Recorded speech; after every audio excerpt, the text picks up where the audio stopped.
할렐루야. 그렇습니다. 세상 일에 실패해도 우리가 절망하지 말아야 할 이유, 질병으로 고통당해도 너무 두려워하지 않아야 할 이유는 하나님이 우리와 함께 하시고 우리를 크게 사용하시기 때문인 줄로 믿습니다. 여러분의 고난은 하나님이 여러분들을 지금도 크게 사용하겠다는 증거인 줄로 믿습니다. 오늘 예배 가운데 그 하나님 만나고 다시금 힘을 얻는 시간 될 수 있기를 주님의 이름으로 축복합니다. 경기도 파주에 가면은 이 세계로 금난교회라는 아주 큰 교회가 있습니다. 한번 화면 보여주시겠습니까? 이 세계로 금난교회라는 큰 교회가 있는데, 이 교회는 2004년도에 일산의 한 가정집에서 12명의 성도로 시작되었습니다. 목사님과 사모님과 두 아이들, 그리고 8명의 청년으로 시작된 그런 가정교회였습니다. 그런데 불과 20년 만에 본당 좌석 2,500석에 정말 그 예배당을 갖춘 큰 교회로 지금도 주일마다 한 10,000명 넘는 우리 장년 성도들이 예배드리는 그런 큰 교회로 성장한 교회이시요. 이 교회 담임 목사이신 우리 주성민 목사님은 현재 국내외에서 수많은 집회를 인도하는 세계적인 부흥사입니다. 이분이 자신의 고백으로 이런 말을 하더라고요. 지금 해외에서 조영기 목사님 다음으로 가장 유명한 부흥사가 자신이래요. 자신. 전 세계에서 조영기 목사님 다음으로 가장 많이 초청해서 집회하는 분이 바로 이 주성민 목사님이라고 합니다. 그런데 이 목사님이 이런 세계적인 부흥사가 되기까지 그냥 평탄한 길을 걸었던 것이 결코 아니었습니다. 이분의 이력 가운데 우리의 주목을 끄는 한 대목이 있어요. 이 목사님은 어릴 적부터 이 목사가 되는 것이 꿈이었어요. 그 이유는 농촌 목회를 하는 부모님이 어릴 때부터 하나님, 우리 성민이 세계적인 부흥사가 되게 해달라고 날마다 기도했기 때문이에요. 그래서 이 목사님은 자신은 당연히 목사가 되는 줄 알고 어릴 적부터 하나님, 제가 목사가 되게 해주시고 세계적인 부흥사가 되게 해달라고 막 그렇게 어릴 때부터 그렇게 남다르게 기도했다고 합니다. 자, 그런데 이분이 이제 목사가 되기 위해서 신학교 시험을 치는데 몇 번 쳤느냐? 이분의 표현대로라면은 남들은 원서만 내면 들어갈 수 있는 그 신학교, 특별히 신학교 이름을 밝혀서 말하지만 감리교 신학교, 남들은 원서만 내면 들어갈 수 있는 신학교에 이분이 11번 시험 쳐서 떨어졌다고 합니다. 여러분, 올해, 내년, 후내년 해가지고 11년 동안 시험을 쳤는데 남들은 원서만 내면 들어가는 신학교를 11번 떨어졌어요. 제가 몇 차례 말씀드렸지만 저도 삼수에서 대학 간 사람이거든요. 그러니 재수생, 삼수생의 마음을 참 저는 조금은 공감할 수 있는 것 같아요. 한번 떨어질 때마다 무너지는 자존감, 또 다시 책상 앞으로 앉아야 한다는 그 고통스러움이 얼마나 큰지 누구보다도 직접 경험했던 사람이거든요.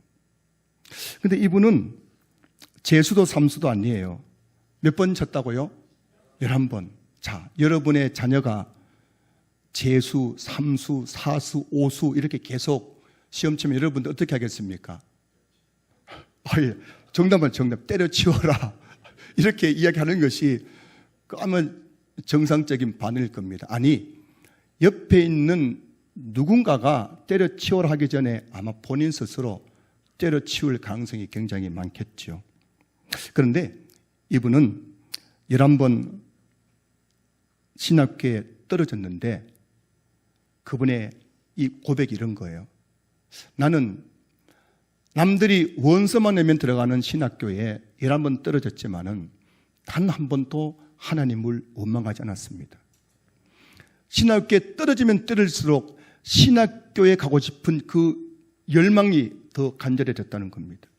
그래서 시험 떨어지는 그날, 하나님, 저 신학교 가고 싶습니다. 저를 사용해 주십시오. 그렇게 기도하면서 11번 시험 쳤는데 11번째 시험 치고 떨어졌어요.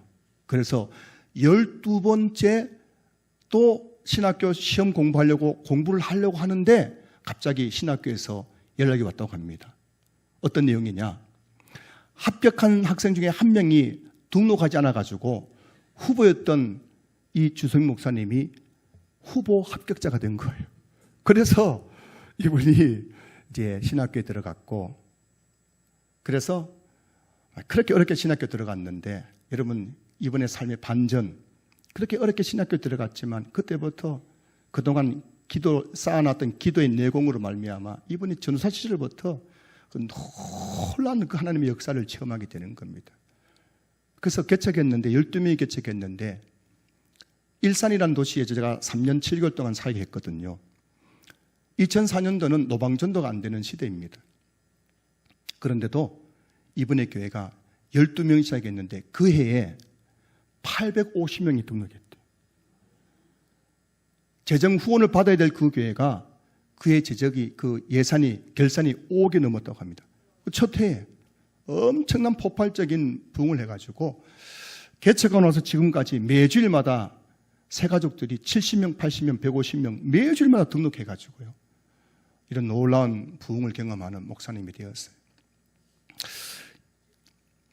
이 주성민 목사님의 중마고우 가운데 여러분도 이름만 대면 알만한 분이 있는데 바로 방송인 조영구 씨라는 분이에요. 여러분 이름 몰라도 얼굴은 보셨죠? 이 조영구 이 집사님인데 이분은 더 대단한 분이에요. 이분이 중학교 때부터 두 분이 친구였는데 중마고우였다고 합니다. 그런데 이 조영구 집사님은 방송인이 되기 위해서 15년 동안 시험을 쳤대요. 주성민 목사는 몇 번 떨어졌다고요? 11번. 이 조영구 친구끼리 만나는 것 같아요. 끼리끼리 만나는 것 같아요. 그죠? 이 조영구 집사는 몇 번 떨어졌다고요? 15번. 그래서 이분이 떨어질 때마다 얼마나 좌절감이 생기겠습니까? 그 좌절감이 생길 때마다 누굴 찾아갔냐면은 지금 재수하고 있는 주성민 목사님 찾아갔대요. 찾아가지고 나 그만두고 싶어 할 때마다 이 주성민 목사님 그때 재수생이었죠. 사무소 선생이었는데 그때마다 이렇게 격려했다고 합니다. 영구야, 너는 반드시 방송국에 합격할 수 있어. 너는 반드시 된다. 절대 포기하지 말라. 그러니까 이 조영구 이 집사님이 그 재수하는 친구 이 말을 듣고 또 힘을 내가지고 계속 도전했는데 결국 15번째 도전해서 SBS 1기 전문 MC의 시험에 합격해가지고 지금까지 정말 사랑받는 그런 방송인으로 활동하고 있어요. 여러분 나무 이야기니까 쉽지만 여러분 가족 이야기라면 이게 진짜 정말 얼마나 힘들었겠습니까? 11년 동안 대학교 시험 치는 아들이 있다면은 15년 동안 직장의 문을 두드리는 남편이 있다면은 이거 죽을 맛 아니겠어요? 이런 사람에게 무슨 희망이 있겠습니까? 여러분 만약 주성민 목사님이 11번 신학교 시험을 떨어지면서 단 한 번이라도 중간에 나는 안 되는가 보다 하고 포기했다면은 오늘날 그 세계적인 교회 세계로 금난교회라는 그 교회가 탄생할 수 있었겠습니까? 그리고 주성민 목사님이라는 그 세계적인 부흥사가 탄생할 수 있었겠습니까? 만약 15번 시험 치면서 그 중간에 딱 한 번이라도 나는 방송에는 자질이 없는가 보다 하면서 우리 조영구 집사님이 포기했다면은 오늘날 사랑받는 그런 방송인 조영구 집사님이 탄생할 수 있었겠습니까? 사랑하는 성도 여러분, 하나님을 믿는 사람들에게도 고난은 찾아옵니다. 하나님을 잘 믿는 사람도 실패할 때가 있는 거예요. 그것도 한 번, 두 번 실패가 아니라 11번 실패하기도 하고 15번 실패할 수도 있는 것입니다. 하지만 하나님을 믿는 사람들에게 실패와 고난은 절대로 절망과 비극이 아닌 것입니다. 오늘 저와 여러분들이 인생을 살아가면서 또 실패했고 또 넘어졌고 지금도 고난 앞에서 어떻게 할 줄 모르는 그 절망감을 느끼고 있을 때라도 저와 여러분들이 절대 포기하지 않아야 할 이유가 있는 거예요. 오늘 그것에 대해서 한번 말씀 나누려고 합니다. 오늘 우리 중에는 포기하고 싶은 마음을 가진 분들이 계실지 모르겠어요. 삶을 포기하고 싶고, 결혼 생활을 이제 포기하고 싶고, 인생을 포기하고 싶고, 그런 포기하고 싶은 마음을 가지고 오늘 예배에 나오신 분들이 계실지 모르겠지만, 그럼에도 불구하고 저버릴 분들이 절대 포기하지 말아야 할 이유가 무엇일까요? 오늘 본문에 나오는 요셉을 통해서 그 이유를 함께 생각해 보려고 합니다. 오늘 본문 41절 보시면은 바로가 또 요셉에게 이르되 내가 너를 애굽 온 땅의 총리가 되게 하노라. 요셉이 애굽의 총리가 되었는데 몇 살 때입니까? 오늘 본문 46절을 보시면은 요셉이 애굽 왕 바로 앞에 설 때 몇 세였다고요? 30세라. 그래서 여러분, 요셉은 30살 나이에 세계 최고 패권 국가였던 애굽의 총리가 되었어요. 엄청나게 성공한 인생이지요. 17살에 애굽의 노예로 끌려가서 13년이 지난 30살에 노예에서 애굽의 총리가 되었다는 것은 정말 전설 같은 이야기입니다. 놀라운 이야기인 거예요. 그래서 요셉을 가리켜서 우리는 보통 요셉을 신앙의 롤 모델로 삼는 성도들이 굉장히 많아요. 그래서 기도할 때도 하나님, 제가 요셉 같은 사람이 되게 해달라고 막 기도를 하는 거예요. 부모님들 중에도 입시철이 되면은, 대학 수능 시험 치는 당일이 되면은 하나님, 우리 아이가 이번에 대학 합격해서 요셉 같은 사람이 되게 해달라고 막 축복 기도를 하는 겁니다. 하지만 우리는 30살에 총리가 되었다는 요셉만 봐서는 안 되는 거예요. 요셉이 애굽의 총리가 되기까지의 그 과정, 여러분, 요셉은 꽃길을 걷다가 애굽의 총리가 된 사람이 아닙니다. 요셉이 애굽의 총리 되기까지의 그 길은 정말 가시밭길 인생이었습니다. 가시밭길 인생. 그 가시밭길 인생을 뚫고 또 뚫어서 요셉이 애굽의 총리의 자리에 올랐던 거예요. 그 여러분들이 만약 자녀를 위해서 하나님, 우리 아들이 요셉 같은 사람이 되게 해달라고 기도한다면 그것은 총리가 되는 것을 놓고 기도할 수 있겠지만은 가시밭길 인생까지 포함해서 기도해야 되는 거예요. 우리 아이가 그 가시밭길 인생길을 다 뚫고 또 뚫어서 애굽의 총리 같은 사람이 되게 해달라고 기도해야 되지. 그건 다 빼버리고 우리 아이가 총리만 되게 해달라. 그럼 여러분 기도는 반드시 이루어지지 않을 것입니다. 요셉의 이야기는 창세기 37장으로 거슬러 올라갑니다. 요셉은 17살 되었을 때에 밤에 꿈을 꿨습니다. 근데 그 꿈을 2번 연거푸 꾸게 됩니다. 그리고 그 꿈의 이야기를 형들에게 이야기해요. 보니까는 요셉이 입이 좀 가벼웠던 것 같아요. 저희 집사람도 저에게 늘 제발 저보고 입 좀 다물라고 하니. 저도 아마 F 성향인데 요셉도 아마 그 MBTI 검사하면은 F가 나왔을 것 같아요. 절대 I는 아닐 겁니다. I는 아닐 것이고 또 이 F일 성향이 굉장히 강할 것 같아요. 그래서 제 꿈을 꿨는데 그것도 형들에게 가가지고 형들에게 꿈 이야기를 했습니다. 자, 창세기 37장 6절 7절 보면은 요셉이 그들에게 이르되 청하건대 내가 꾼 꿈을 들으시오. 우리가 밭에서 곡식단을 묶더니 네 단은 일어서고 당신들의 단은 네 단을 둘러서서 절하더이다. 무슨 말이에요? 이 꿈 이야기도 하려면은 형들이 요셉에게 절한다는 건 아니겠습니까? 그 꿈 이야기를 하는 겁니다. 그리고 또 꿈을 꿨어요. 그 내용이 이제 창세기 37장 9절에 나오는데요. 내가 또 꿈을 꾼즉 해와 달과 11별이 내게 절하더이다. 해와 달이 뭘까요? 부모님이죠. 해, 아버지, 달, 어머니, 그리고 11별 형제들이 내게 절하는 꿈을 꿨다는 겁니다. 사랑하는 성도 여러분, 요셉의 꿈은 너무나 분명했어요. 하나님께서 요셉을 높은 사람이 되게 해주시겠다는 꿈이었습니다.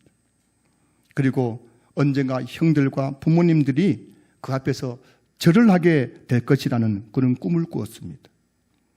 그런데 이 꿈이 축복으로 이루어지기까지는 엄청난 대가를 치러야 했던 것이에요. 오늘 또 꿈을 가지고 살아가는 성도 여러분 그 꿈에는 반드시 대가가 있다는 사실을 꼭 기억하시기 바랍니다. 여러분 꿈 그냥 이루어지는 거 아닙니다. 그 꿈을 이루기 위해서는 엄청난 대가를 치러야 되는 거예요. 요셉의 꿈은 형제들의 시기와 미움, 배척의 불씨가 되었어요. 요셉의 꿈 이야기를 들은 형들은 요셉을 미워하기 시작했습니다. 그 막내 동생이 막 와가지고 꿈 이야기를 하면서 형들 나중에 내 인대 절하면서 내 신하가 될 거야. 내 인대 막 굽신굽신 거릴 거야. 막 이런 얘기를 하니까는 얼마나 미웠겠습니까? 그리고 그 미움은 결국 돌이킬 수 없는 선택으로 이어집니다. 형들이 어느 날 들판에서 요셉을 애굽의 노예로 팔아버리죠. 창세기 37장 28절 말씀 보시면은 그때에 미디안 사람 상인들이 지나가고 있는지라 형들이 요셉을 구덩이에서 끌어올리고 은 20의 그를 이스마엘 사람들에게 팔매 그 상인들이 요셉을 데리고 애굽으로 갔더라. 그래 여러분, 어제까지 한 입을 덮고 한 솥밥 먹던 형들이 은 20냥에 동생을 노예로 팔아넘긴 거예요. 17살 소년 요셉이 이역만리 애굽으로 끌려가면서 겪었을 그 두려움, 절망, 슬픔이 얼마나 컸겠습니까? 그렇게 애굽으로 끌려간 요셉은 바로 왕의 친위대장이었던 보디발의 집에 노예로 팔려가게 됩니다. 여러분, 애굽의 노예로 팔려갔는데 또 보디발의 집에 노예로 팔려가서 그 집에서 개고생을 하는 거예요. 그 당시에 노예는 인격적 대우를 받지 못했고 재산의 일부로 여겨졌던 시대였거든요. 지금 보디발 입장에서는 노예 요셉은 우리 집의 내 재산의 일부인 겁니다. 주인이 팔 수도 있고 주인이 굶길 수도 있고 때릴 수도 있고 심지어 죽여도 그 누군가가 뭘 하지 못하는 거예요. 그러니 여러분, 보디발이 애굽의 노예를 끌려가서 요셉이 애굽의 노예를 끌려가서 보디발의 집에서 노예 생활을 한다는 것이 정말 얼마나 힘들었겠습니까? 얼마나 힘들었겠어요. 우리 아이가 18개월 군 복무를 마치고 전역했는데 제가 보기에는 18개월 요즘 군 생활입니까? 완전히 그냥 무슨 여행 가는 것 같아요. 여행 가는. 제가 보기엔 느끼기엔 저는 26개월 동안 많이 맞았거든요. 나이 많다고 맞고 또 말을 또 똑부러지게 한다고 맞고 하여튼 막 나이 어린 고참들이 제가 24살에 군대 갔는데 얼마나 얻어터진지 몰라요. 근데 그 18개월 갔다 와서 한다는 말이 너무 힘들었대요. 요즘 여러분 이런 군생활도 18개월 갔다 오면 힘든데 요셉은 인간 대우 받지 못하고 그 보디발 집에서 노예를 생활하고 있는 것이 얼마나 힘이 들었겠습니까? 그렇게 힘든 것도 힘든 것이지만은 그 보디발의 집에서 또 보디발의 아내의 모함을 받아가지고 감옥에 갇히게 된 감옥. 이 감옥은 일반 죄수가 갇히는 감옥이 아니라 왕의 신하들, 왕에게 역적을 도모하거나 왕에게 큰 죄를 지은 왕의 죄수들이 갇히는 감옥에 갇혀버린 거예요. 이 감옥에 갇히면은 다시 거기서 나올 수가 없어요. 거기서 그냥 평생 살거나 중간에 그냥 사형으로 죽게 되는 것이죠. 그러니 지금 보디발의 아내의 모함으로 감옥까지 갇혔어요. 이제 요셉의 인생은 끝난 거예요. 자신도 알아요. 나 여기서 끝난 인생이구나. 그런데요, 요셉의 인생을 한번 보십시오. 꿈을 꾸었더니 어느 날 눈 떠보니 노예가 되어 있고, 노예가 되었는데 또 눈 떠보니까는 감옥에 갇혀 있고, 이런 일이 있을 수 있습니까? 어떻게 이런 일이 있을 수 있어요? 어느 날 갑자기. 그런데 이게 여러분 요셉의 이야기가 우리의 이야기 아닙니까? 많은 분들이 이야기해요. 목사님, 나는 나름대로 열심히 살았는데요. 나는 남들이 열심히 신앙생활을 했는데 왜 내게 이런 일이 나는지 모르겠대요. 그렇지 않습니까? 여기 계신 우리 모든 분들 나름대로 열심히 살아왔잖아요. 나름대로 열심히 신앙생활을 했잖아요. 그런데 왜 나에게 이런 고난이 찾아왔는지, 왜 나는 계속 이렇게 실패하는지,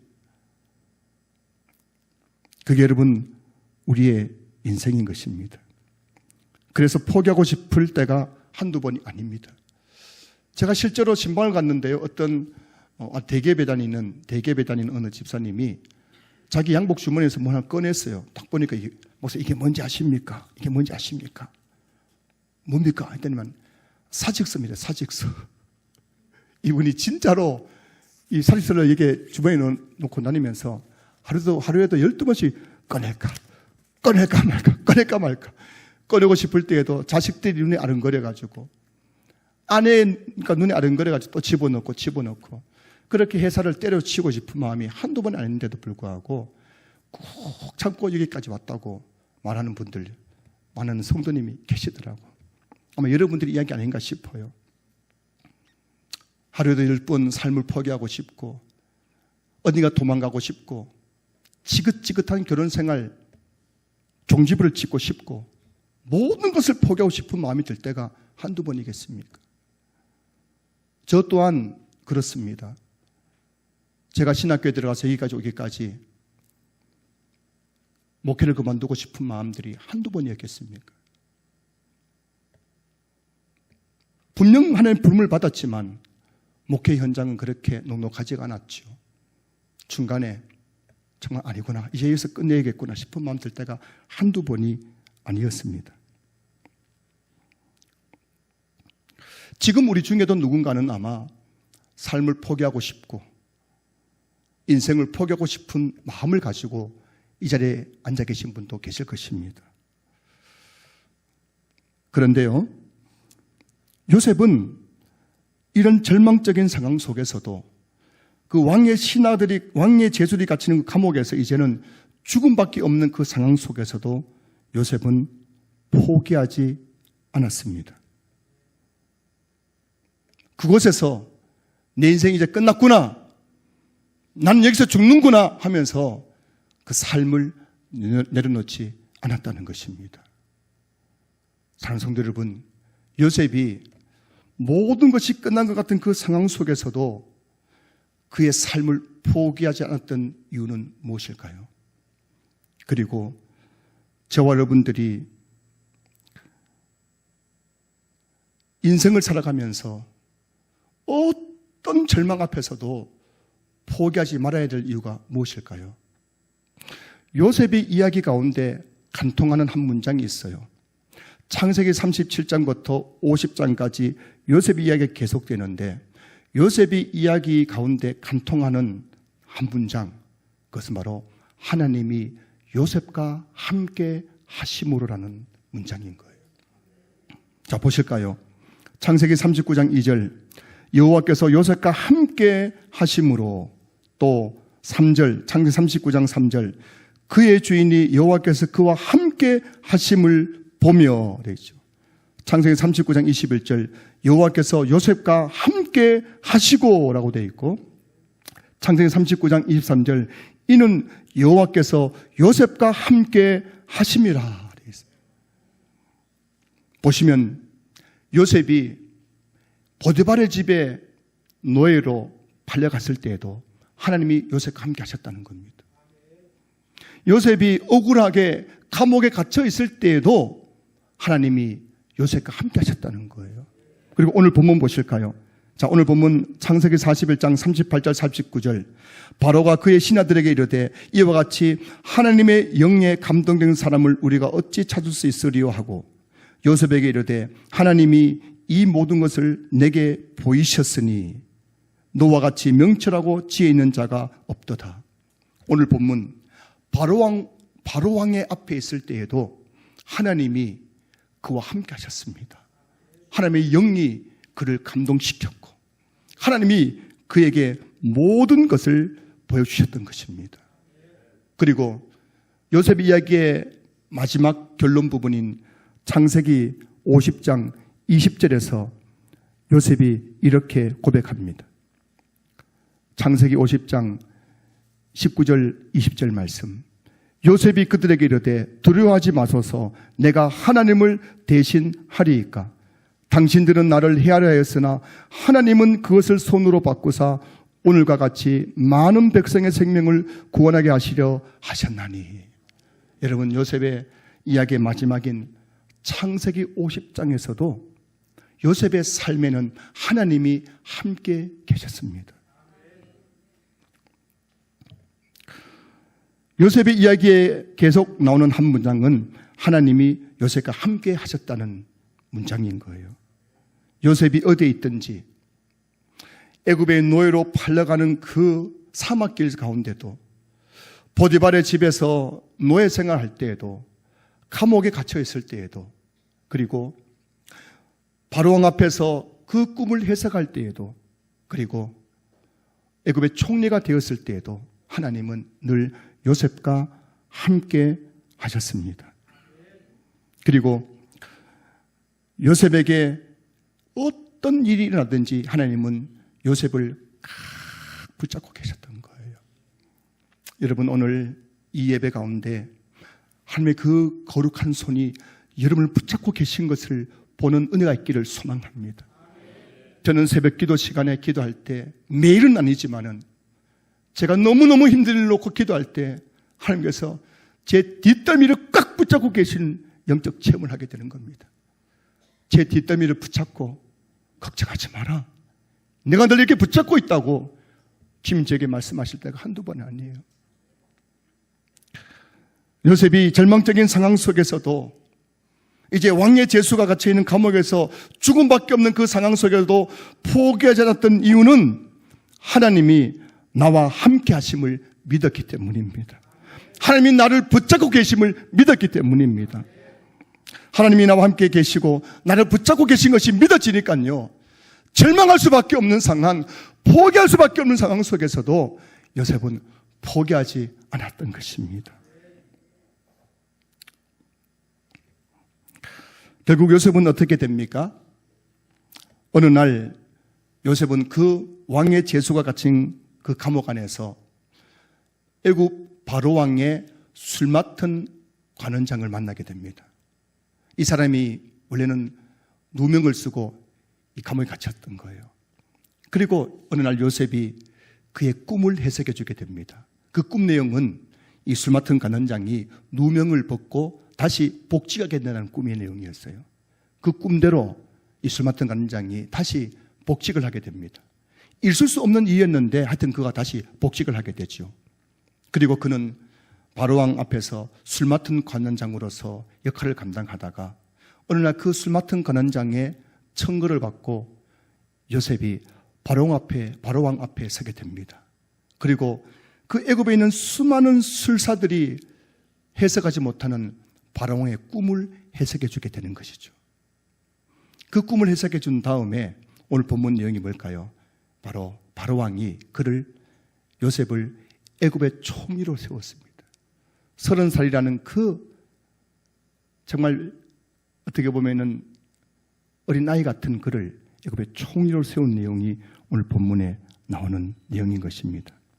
감옥은 요셉의 끝이 아니었어요. 이 감옥에 갇히면은 거기서 죽거나 사형당할 수밖에 없었습니다. 그러나 감옥은 요셉의 끝이 아니었습니다. 도리어 요셉을 가둔 감옥은 하나님의 계획으로 나아가는 통로였던 것입니다. 저는 여러분들이 여러분의 고난을 해석하는 눈이 바뀔 수 있기를 소망합니다. 여러분의 고난은 하나님의 계획으로 나아가는 과정인 거예요. 통로인 거예요. 그 고난을 통해서 하나님의 계획하심이 여러분 삶 가운데 펼쳐지게 될 것입니다. 사랑하는 성도 여러분, 만약 요셉이 애굽의 노예로 팔려가던 그날 이제 내 인생 끝났다 하면서 모든 것을 포기했다면 애굽의 총리 요셉이 존재할 수 있었겠습니까?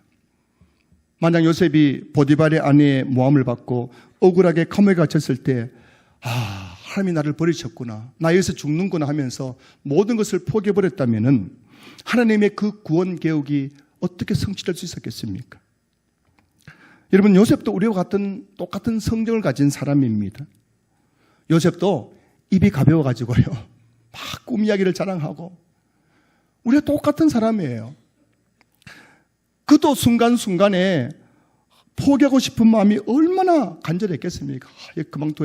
그만둬야 되는가. 억울함에 부르짖고 싶은 순간이 한두 번이 아니었을 것입니다. 하지만 하나님이 여기 이곳에 나와 함께 계신다는 그 믿음으로 말미암아 요셉은 포기하지 않았던 거예요. 그가 포기하지 않은 결과가 뭡니까? 결국 그를 하나님께서 애굽의 총리가 되게 하신 것이에요. 사랑하는 성도 여러분, 오늘 설교 제목은 절대 포기하지 말아야 할 이유예요. 저와 여러분들이 인생을 살아가면서 실패할 때도 있고, 질병으로 고통당할 때도 있고, 예기치 못한 고난을 만날 때도 있지만, 어떤 인생의 문제 앞에서도 절대 포기하지 말아야 할 이유는 무엇일까요? 그 이유는 우리 자신에게서 찾을 수가 없어요. 내가 포기하지 말아야 할 이유, 아무리 내 자신을 바라봐도 나는 포기할 것밖에 없어요. 하지만 우리가 어떤 인생의 문제 앞에도 포기하지 말아야 할 한 가지 이유가 있다면 그것이 뭘까요? 힘들고 지치고 낙마하고 쓰러질 것 같지만은 그럼에도 불구하고 하나님이 나와 함께 하시기 때문인 줄로 믿습니다. 하나님이 나와 함께 하실 뿐만 아니라 내 인생을 붙잡고 계시기 때문인 줄 믿습니다. 그래서 여러분, 우리가 살아가면서 포기하고 싶을 때마다 포기하기 전에 우리가 해야 될 일이 있어요. 더 이상 안 되겠다 포기하고 싶을 때 포기하기 전에 우리가 꼭 한 번 해야 될 게 있다면 그게 뭐냐면은 우리 입으로 이렇게 선포하는 거예요. 하나님께서 나와 함께 하심을 나는 믿습니다. 따라 해볼까요? 하나님이 나와 함께 하심을 내가 믿습니다. 이 선포를 10번만 해보십시오. 10번만 하면은 여러분의 그 절망적인 삶의 현장에 나와 함께 하신 하나님의 그 손길을 경험하게 될 것입니다. 사랑하는 성도 여러분, 정말 포기하고 싶을 때 포기하기 전에 딱 한 번만 하십시오. 포기하고 싶을 때 포기하기 전에 딱 한 번만 선포하십시오. 하나님이 지금 나와 함께 하심을 나는 믿습니다. 나는 믿습니다. 나는 믿습니다. 10번만 선포하면요, 하나님의 거룩한 손이 여러분의 절망을 희망으로 바꿔주실 것입니다. 여러분의 고난을 축복으로 바꿔주실 것입니다. 여러분의 슬픔을 기쁨으로 바꿔주실 것입니다. 옆에 계신 분에게 인사하겠습니다. 하나님이 지금도 당신과 함께 하십니다. 절대 포기하지 마십시오. 그렇습니다. 어쩌면 우리 인생을 무너뜨리는 것은 실패 그 자체가 아닌 것 같아요. 우리 인생이 무너지는 것은 고난 그 자체 때문이 아닌 것 같아요. 실패와 고난은 누구에게나 찾아오는 것 아니겠습니까? 우리 중에서 지금 실패해보지 않은 사람이 누가 있어요? 저처럼 삼수한 분도 아마 있을 거예요. 쪽팔려서 말을 못하지만, 제가 쪽팔린다 말 써도 되는지 모르겠네. 지금도 아마 실패해가지고 나 왜 이 모양이냐고 자책한 분도 계실 거예요.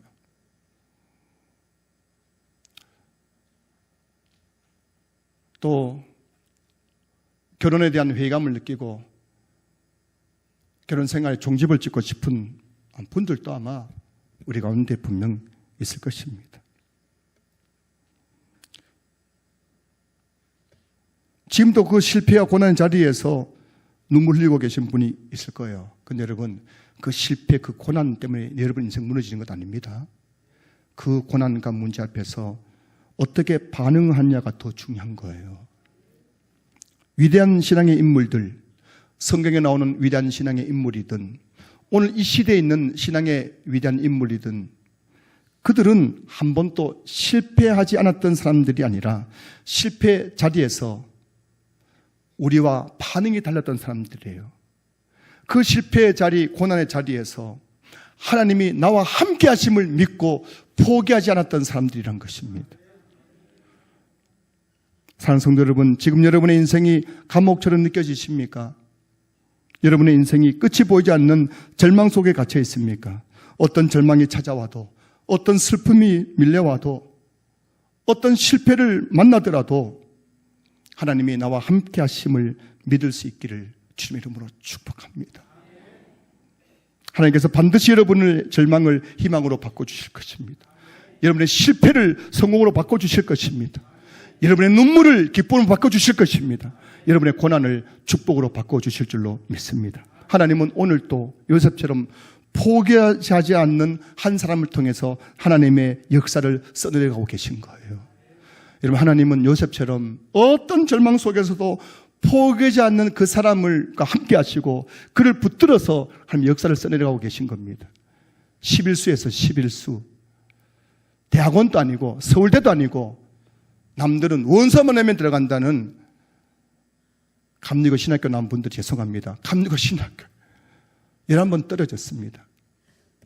포기도 몇 번은 포기할 수밖에 없는 상황이었지만은 포기하지 않을 때 그를 들어서 세계로 금난교회라는 놀라운 부흥을 일으키신 겁니다. 15번 떨어졌어요. 15번. 방송이 되고 개그맨 되고 무슨 방송이 되고 15번 시험 15년 동안 시험을 쳐도 또 떨어졌지만은 포기하지 않을 때 하나님께서 그 조영구 집사님을 들어가지고 지금도 방송국 종횡무진 누리면서 사랑받는 방송인이 되게 하셨던 거예요. 그 다음은 바로 여러분의 차례입니다. 그 다음에 주인공은 바로 여러분입니다. 사랑하는 성도 여러분, 포기하지 마십시오. 절대 포기하지 마십시오. 여러분의 생명 포기하지 마세요. 여러분 인생 포기하지 마세요. 여러분 가정도 포기하지 마세요. 사표 쓰지 마세요. 사표 쓰면 지금 누가 받아줄 때가 있습니까? 꾹 참고 그 자리 지키세요. 여러분 포기하지 않으면 여러분도 요셉처럼 주성민 목사님처럼 조영구 집사님처럼 하나님 손에 붙들린 하나님의 역사의 주인공이 될 줄로 믿습니다. 저는 우리 신앙교회에 이런 간증하는 성도들이 많아졌으면 좋겠어요. 제 삶이 그런 간증이 되었으면 좋겠습니다. 성도 여러분, 포기하지 마십시오. 조금만 더 인내하십시오. 하나님 여러분들 통해서 놀라운 일을 행하실 줄로 믿습니다.